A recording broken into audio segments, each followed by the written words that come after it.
Alright YouTube, so if you've been following Final Fantasy VII Remake, you know that 2019 is supposed to be the year that we finally get something for this game, sometime after Kingdom Hearts 3 comes out, which is less than 2 weeks away at this point. And naturally, of course, leading up to the release of any big game, there's going to be rumors, and that's what we have here today. Of course, it's a rumor, grain of salt, you guys know, I don't have to explain that to you, but I still want to look over this rumor and discuss it. And as always, there's a chance that some of this, or all this, could be accurate. It's happened plenty of times with gaming.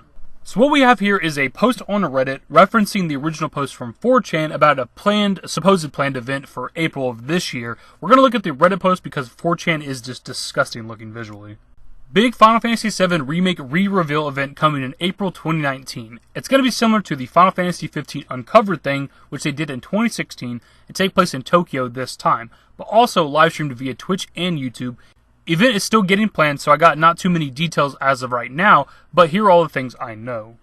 Uncovered Final Fantasy XV was an event held in Los Angeles in 2016. It's like a 3-hour event that revealed a ton of things surrounding Final Fantasy XV, not just the game itself. Some of the things revealed at Uncovered were the English trailer for Final Fantasy XV, new music introducing the Final Fantasy XV universe, Brotherhood, which was a 5-part anime series, Kingsglaive, which was a CG movie, Justice Monsters, which was a mobile game for Final Fantasy XV, and of course the actual demo itself.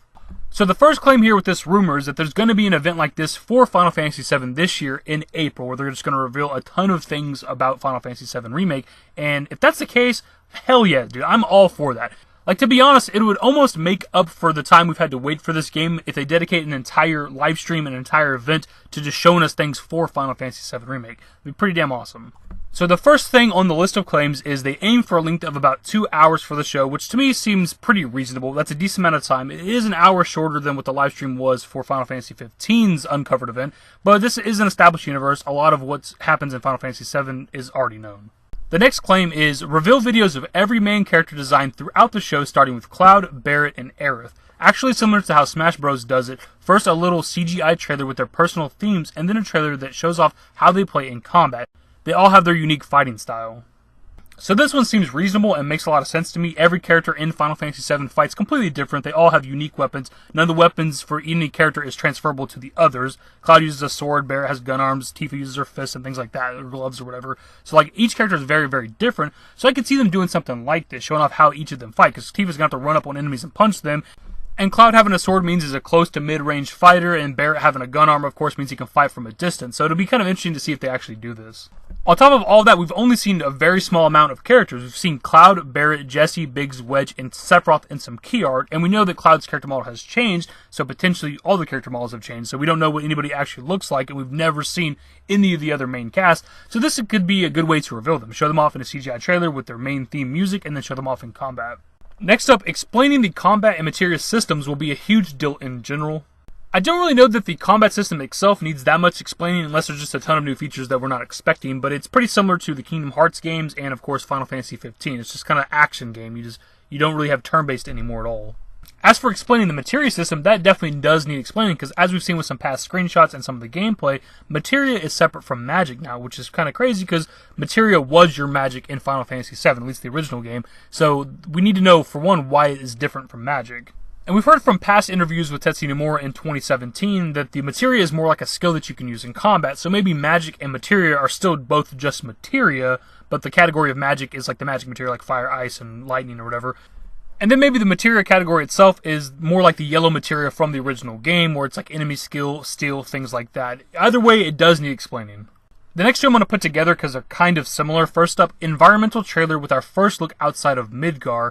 Next, there will be 3 main parts, aka games for the story of Final Fantasy VII. First game seemingly not Midgar only. So this has been a rumor or discussion for a while about the first game, or whatever, the first part of Final Fantasy VII Remake, ending with you leaving Midgar. Like as soon as you exit Midgar, when you're on the highway with the bikes, you fight that robot at the end of the highway, y'all leave. That's where the first part of Final Fantasy VII Remake would end, and this rumor is claiming that maybe that's not actually the case. But to be honest, I want that rumor to be true. I would love for the first part to take place entirely in the Midgar section of the game, but I want Midgar to be a fleshed out city. Like, I talked about this in the past in a previous video, like a GTA-esque city where it's like super alive, super explorable. You can go to every sector essentially, because we've only ever messed with a handful of sectors with the original Final Fantasy game, like 3, 4, or 5 sectors or something like that. And there's 8 sectors to the game, some we've never even seen before. So I would love for Midgar to be fully fleshed out and explorable.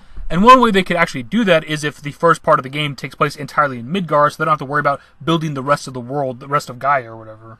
As for an environmental trailer showing us locations outside of Midgar, of course that is entirely possible. Again, there's nothing really new to show us with this game other than what it looks like in these current gen graphics. But we've seen all the locations around Final Fantasy VII, so this wouldn't be that big of a surprise to show us some other locations, iconic locations like the Gold Saucer, things like that. Next up says, all the Zack shenanigans will only be DLC. This one to me seems the least likely, but it kind of depends on what they mean by Zack shenanigans. If they're talking about playable parts, like where you can actually play as Zack and do like the backstory stuff, then maybe, yeah, I could see that. But if they're just talking about all the Zack stuff, I just don't see that happening, because Zack is pretty important to the character arc of Cloud, and even with, Sephiroth and Aerith and some of the Turks characters and things like that. When you factor in Crisis Core, there's a lot of stuff of Zack that is pretty important to the story that we didn't have with the initial game. But I don't think they're going to leave a lot of that to DLC only. Unless it's playable stuff, then maybe.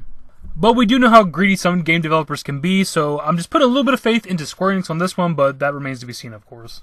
Next, it says they're trying to bring Nobuo Uematsu, I think is how you say that, and his orchestra on stage, but that depends on his health condition. For those that might not be aware, Uematsu fell ill like September of last year and stopped working. He ceased working to, focus on his health or whatever. So this seems like a logical thing if his health is better. They could come up on stage and perform. Very iconic composer. He's worked on, obviously, the Final Fantasy series, but he's also worked on Chrono Trigger, Blue Dragon, Lost Odyssey, and even Smash Bros. Brawl. Him being attached to the remake is very, very important, especially since he did work on the initial Final Fantasy VII, and if he could perform at this event, if there even is an event, that'd be pretty great too.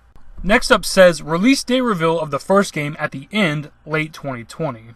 This is also something that's been discussed for a long time now, even since back in 2015 when the game was first revealed. There's people even then saying, yeah, probably won't see this game till 2020, and that seems to be the case now. They're probably going to give Kingdom Hearts 3 a year to breathe. I doubt the game would come out this year. Some people seem to think that maybe there's a possibility of it coming out like late 2019. I just don't think that's the case. I think they're going to give Kingdom Hearts its time to shine. And the last rumor is also a lot of side stuff like mobile games and shit. Of course they're going to milk it to death again. This one also seems logical. If they release a lot of stuff with Final Fantasy VII attached to the name, it's going to sell and make money. Mobile games make a ton of money these days. Everybody's trying to hop on that. I don't fault them if they want to do that, as long as it doesn't take away from the remake. They can make as much side shit as they want. Animes, movies, mobile games, whatever the case. Do that to your heart's content, as long as it doesn't affect the remake itself, the development of the remake. And that is all the rumors from this specific post from 4chan and also on Reddit. If you look at the replies on both of those social medias, pretty much nobody believes it. Everybody's, hesitant, which is fair. I'm hesitant as well. Even if I feel and sound excited about this, I'm still hesitant, of course. It's been like 4 years since the game got revealed. We've had practically nothing. So I'm not hopping on the bandwagon of all this stuff is happening.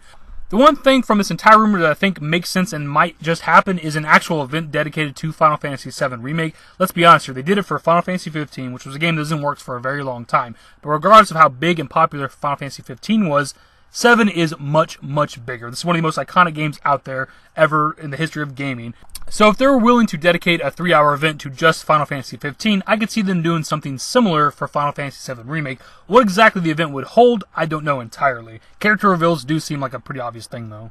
Either way, my dudes, that's the video. Those are the rumors. Let me know your thoughts in the comment section below. Hopefully you guys enjoyed, and if you did, give it a thumbs up. Subscribe to the channel if you guys are new. Turn on notifications. Follow me on Twitter at @D-David. And my Discord. Links to my social networks are in the description and in the outro. Later, guys. That was my cat sneezing. Give me forever for a while, give me forever for a while, quit acting